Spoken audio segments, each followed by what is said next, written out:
Good morning students. आज हिंदी व्याकरण में हम पाठ 2 शुरू करेंगे। पाठ 2 कौन सा है हमारा? वर्णमाला।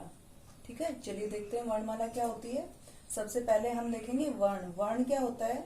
सबसे छोटी ध्वनि। जो सबसे छोटी ध्वनि हम बोलते हैं, मीन्स जो अक्षर होते हैं उन सबको, जैसे क ख ग घ, ये सब क्या है? वर्ण। ठीक है। और वर्णमाला क्या होती है? ये जो वर्ण होते हैं इन सबका समूह क्या कहलाता है? वर्णमाला। और कुल वर्ण कितने होते हैं? हिंदी वर्णमाला में कुल 52 वर्ण होते हैं, 52 वर्ण, जिसमें 11 तो स्वर होते हैं। ठीक है, स्वर क्या होते हैं? ए आ, छोटी बड़ी, ये औ तक। ठीक है। और व्यंजन 39 होते हैं। व्यंजन कौन से होते हैं? क ख ग घ, अभी हम आगे पढ़ेंगे इनके बारे में। ठीक है। और 2 अयोगवा होते हैं। अयोगवा होते हैं अनुस्वार और विसर्ग। ठीक है, चलिए अभी आगे पढ़ेंगे इसके बारे में। वर्ण 2 प्रकार के होते हैं। अभी मैंने आपको बताया कुल वर्ण होते हैं 52, लेकिन वर्ण कितने प्रकार के होते हैं? 2। कौन कौन से? एक तो स्वर होते हैं और एक व्यंजन। स्वर कितने होते हैं? 11। अभी यहाँ हमने पढ़ा ना, स्वर होते हैं 11, अ से लेकर औ तक। ठीक है। और व्यंजन कितने होते हैं? 33। कितने होते हैं? 33। कौन कौन से? क से लेकर ह तक। क से लेकर ह तक जो होते हैं वो व्यंजन होते हैं। अच्छा, अब स्वर और व्यंजन क्या होते हैं? स्वर तो वो होते हैं जो बिना किसी वर्ण की सहायता के बोले जाते हैं। ठीक है, जैसे अ हमने डायरेक्ट बोला है ना, आ, छोटी बड़ी, छोटा ऊ बड़ा ऊ, ए आई ओ औ, ये तो है स्वर। और व्यंजन क्या होते हैं? व्यंजन वो अक्षर होते हैं जो स्वरों की सहायता से बोले जाते हैं। आप बोल के देखो, क। जब हम क बोलते हैं तो लास्ट में अ की साउंड आती है ना, तो व्यंजन हमेशा स्वरों की सहायता से बोले जाते हैं। कोई भी व्यंजन आप बोलकर देखो, उसमें अ की साउंड आती है। कोई भी व्यंजन बिना स्वर की सहायता के नहीं बोला जाता। ठीक है। अब देखते हैं संयुक्त व्यंजन। संयुक्त मीन्स जुड़े हुए, 2 अक्षरों से बने हुए संयुक्त व्यंजन होते हैं। संयुक्त मीन्स 2 अक्षर जो 2 अक्षरों से मिलकर बने होते हैं। कौन कौन से होते हैं? 2 अक्षरों से मिलकर देखो, ये क्ष, बोलकर देखो क्ष, इसमें क और श की साउंड आती है, क और श। और आपने देखा मैंने क के नीचे हलंत लगाया हुआ है, इसका मतलब आधा क। हलंत का मतलब होता है ये अक्षर आधा और ये पूरा। आधा क और श मिलकर क्या बनेंगे? क्ष। त्र बोलकर देखो, त्र, त और र, त और र, त्र। ठीक है, तो त्र किससे मिलकर बना है? आधा त और र, त्र। नेक्स्ट है ग, ज और ण। ठीक है, ज और ण, इनको मिलकर बनता है ग। नेक्स्ट है श और र, श। ठीक है, तो ये हमारे 4 हो गए संयुक्त व्यंजन, क्ष, त्र, ग, श। इनको आप बोलकर देखोगे तो आपको पता चलेगा कि इनमें और कौन कौन से व्यंजन शामिल है। ठीक है। नेक्स्ट है हमारा अनुस्वार। अनुस्वार हमने मात्राओं में भी पढ़ा था ना, कि ऊपर जो एक बिंदु लगती है किसी भी व्यंजन के ऊपर, वो होती है अनुस्वार की मात्रा। जैसे क के ऊपर ये बिंदु लगाएंगे तो ये बनेगा कंग। ठीक है। और विसर्ग होता है किसी भी व्यंजन के पीछे जो 2 बिंदुएं होती हैं उनको बोलते हैं विसर्ग। जैसे क के पीछे अगर हमने 2 बिंदु लगाई तो ये बन गया क। इसमें ह की साउंड आती है लास्ट में, क। ठीक है। अब आगे देखेंगे संयुक्त अक्षर। ये तो हमने पढ़ा था संयुक्त व्यंजन, जो 2 व्यंजनों से मिलकर बने होते हैं वो होते हैं संयुक्त व्यंजन। और संयुक्त अक्षर कौन से होते हैं? 2 व्यंजनों के बीच जब कोई स्वर न हो तो दोनों व्यंजन एक साथ जुड़ जाते हैं। देखो, अभी मैंने आपको ऊपर बताया व्यंजन हमेशा स्वरों की सहायता से बोले जाते हैं। कोई भी व्यंजन स्वतंत्र नहीं होता। आप व्यंजनों को बोलकर देखो, क, प, स, सब में लास्ट में अ की साउंड आती है ना। सारे व्यंजन स्वरों की सहायता से बोले जाते हैं। लेकिन संयुक्त अक्षर क्या होते हैं? जब 2 व्यंजनों के बीच में कोई स्वर नहीं होता तो वो होते हैं संयुक्त अक्षर। देखो, जैसे ये च प्लस च, यहाँ पे ये च आधा और ये च, इनके बीच में कोई भी स्वर नहीं है तो ये बन गया चच। जैसे कच्चा, ल प्लस ल, दिल्ली, लल। ठीक है, तो संयुक्त अक्षर कौन से हुए? जिन दो व्यंजनों के बीच में जब कोई स्वर नहीं होता तो वो दोनों व्यंजन एक साथ जुड़कर आते हैं, एक साथ जोड़कर लिखे जाते हैं और इनको बोलते हैं संयुक्त अक्षर। ठीक है। उसके बाद हमारा आता है र वाले संयुक्त अक्षर। र वाले संयुक्त अक्षर कौन से होते हैं? देखो, क ख ग ड़ आपने पढ़े होंगे और ये स्वरों की मात्राएं होती है ना अलग अलग। हम हिंदी में नेक्स्ट चैप्टर में पढ़ेंगे मात्राएं। इन सब स्वरों की अलग अलग मात्राएं होती है, लेकिन र जो है, र कुछ अक्षरों पर पहले आता है, कुछ अक्षरों पर बाद में आता है उसकी मात्रा। देखिए, व्यंजन के पहले जब र ऐसे आता है, पहले र लिखना होता है हमें और फिर क। आधा र कभी आपने लिखकर देखा है? आधा र ऐसे कभी होता ही नहीं है। तो आधे र की जगह उसकी मात्रा लगती है।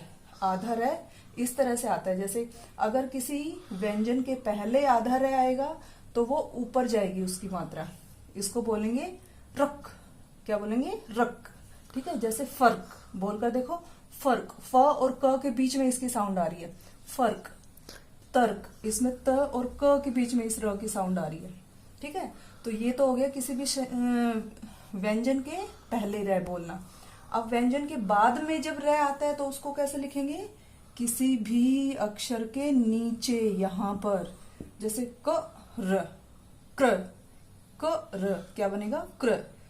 क्रम, चक्र। यहां बोल के देखो, क्रम, क्रम। क के बाद इस र की साउंड आ रही है।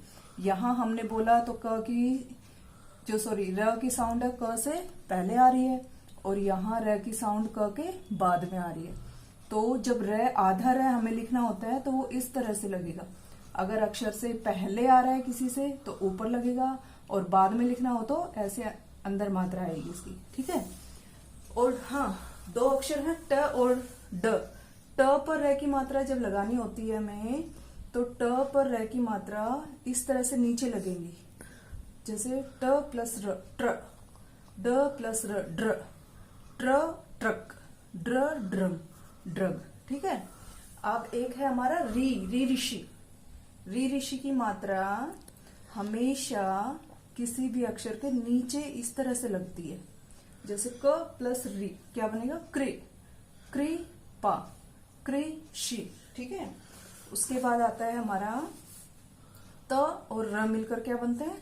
त्र। श और र मिलकर क्या बनते हैं? श्र। ये मैंने अभी आपको संयुक्त व्यंजन में बताए भी थे। यहाँ ये किस लिए दिए हुए हैं? यहाँ हम र के बारे में पढ़ रहे हैं, तो इन दोनों अक्षरों में र की साउंड आ रही है, इसलिए यहाँ इन दोनों को अलग से करके दिया हुआ है। ठीक है। तो ये चैप्टर आप अपनी बुक में पढ़ेंगे और उसके बाद जो बुक एक्सरसाइज दी हुई है उसको सॉल्व करेंगे। ठीक है। Thank you students. पाठ को पढ़ने के बाद, समझने के बाद हम इसकी बुक एक्सरसाइज करेंगे। बुक में एक्सरसाइज दी हुई है, स्वर किसे कहते हैं। ठीक है। ये आप पीछे देखना, इसकी डेफिनेशन दी हुई है, सबसे छोटी ध्वनि जो होती है। ठीक है। और संयुक्त व्यंजन भी दिए हुए हैं, ये पीछे बुक में दिए हुए हैं। इनको पढ़ के और फिर इनकी आपको डेफिनेशन लिखनी है। उसके बाद है, नीचे दिए गए चित्रों में जिन वर्णों का नाम छूट गया है उन्हें भरिए। ये दे रखा है कै वर्ग, ये चै वर्ग, ये टै वर्ग, ये तै वर्ग और ये पै वर्ग। ये व्यंजन दिए हुए हैं, इन सबको आपको फिल करना है। नेक्स्ट एक्सरसाइज है, चित्रों को देखकर उनके नाम लिखिए। ये तो बहुत इजी है। ठीक है। इन चित्रों को देखिए और इनका उचित वर्ण लिखना है। इनका जो पहला अक्षर होता है वो लिखना है हमने। जैसे ये क्या है? छाता, तो छाते का पहला अक्षर क्या होता है? छ। ठीक है। ऐसे ही इनका लिखना है। और नेक्स्ट क्वेश्चन हमारा, दिए गए संयुक्त व्यंजन किन वर्णों के मेल से बने हैं? ये जो संयुक्त व्यंजन दे रखे हैं, क्ष, त्र, ग, श्र, ये कौन कौन से व्यंजनों से मिलकर बने हैं? जिसे क्ष में क्या है? क और श। ठीक है। तो ये ऐसे ही इनके जिन जिन व्यंजनों से मिलकर बने हैं वो व्यंजन लिखने हैं। उसके बाद नेक्स्ट एक्सरसाइज हमारी, दिए गए वाक्यों के आगे सही अथवा गलत का उचित चिन्ह लगाइए। यस, ये देखते हैं। नंबर 1 है, वर्ण भाषा की सबसे छोटी इकाई है। सही है या गलत है? सही। वर्ण सबसे छोटी इकाई होती है भाषा की। ख, कृपा में क और र का संयोग है। कृपा, री ऋषि, क पे री ऋषि की मात्रा लगी हुई है ना, तो ये कह रहा है क्या कृपा में क और र मिलकर बने हुए हैं? नहीं, क्र वर्ड जो है वो क और र से थोड़े बनता है, वो तो क और री ऋषि से मिलकर बनता है। ठीक है। नेक्स्ट है हिंदी वर्णमाला में कुल 10 स्वर होते हैं। अभी मैंने आपको एक्सप्लेन किया, क्या वर्णमाला में कुल 10 स्वर होते हैं? नहीं, गलत है ये। कितने स्वर होते हैं? 11। ठीक है। नेक्स्ट है अ की कोई मात्रा नहीं होती है। यस, आपने यूकेजी में भी मात्राएं पढ़ी थी, तो अ जो शब्द होता है, स्वर होता है, उसकी कोई मात्रा होती है क्या? नहीं होती। ठीक है, तो ये क्या है? सही। नेक्स्ट है व्यंजन का उच्चारण स्वतंत्र होता है। व्यंजन जो होते हैं जैसे क ख ग घ ड़, क्या इनका उच्चारण मतलब इनको बोलने में ये अकेले बोले जाते हैं? नहीं, मैंने आपको बताया था ना, बोलकर देखो, क ख, सब व्यंजनों के बाद में अ की साउंड होती है ना, अ की आवाज आती है, क ख ग, तो व्यंजनों का उच्चारण स्वतंत्र होता है। ये वाक्य क्या है? गलत है। व्यंजन स्वरों की सहायता से बोले जाते हैं। ठीक है। नेक्स्ट है त्रिभुज में त और र, त्र का संयोग है। त्रिभुज जो वर्ड है इसमें जो ये त्र है, त्र किससे मिलकर बना होता है? त और र से। सही है या गलत? सही। त और र मिलकर ही त्र बनाते हैं। ठीक है, तो ये बुक एक्सरसाइज आपको करनी है। ओके।